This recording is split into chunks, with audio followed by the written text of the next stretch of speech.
పోరగాళ్ళు కొన్నిసార్లు ఉండక లేని పర్షాలు తెచ్చి పెడుతుంటారు.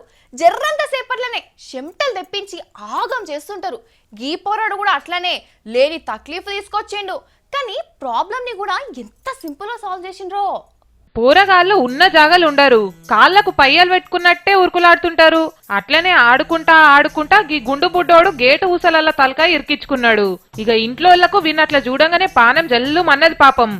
ఉరుకొచ్చి వాని తలకాయను అటు చేసి ఇటు చేసి తీద్దామనుకుంటున్నారు. అరే రే, కిందికంటున్నారు మీదికంటున్నారు. వాన్ని అలాగున మీది కూడా లేపిర్రు. అబ్బా, వచ్చేటట్టు కొడతలేదు కదా. ఆ పోరడు కూడా బాగానే ఉన్నాడు ఏడవకుంటా. ఇక రాదు, గేటు కోసేయాలి తప్పదు అని అనుకుంటుండగానే వాడేం చేసిండో చూడుర్రి.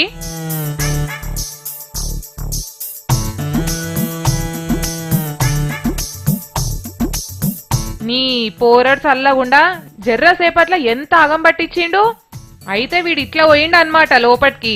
కాని కాళ్ళు చేతులు బయటికి తీసేదానికి తలకాయతోని కుస్తీలు పడ్డారు ఇంతసేపు. మీరు కూడా ఈ సుంటి ఏమన్నా అయినప్పుడు జరసేపు ఆలోచన చేసి ఏమన్నా చెయ్యుర్రి.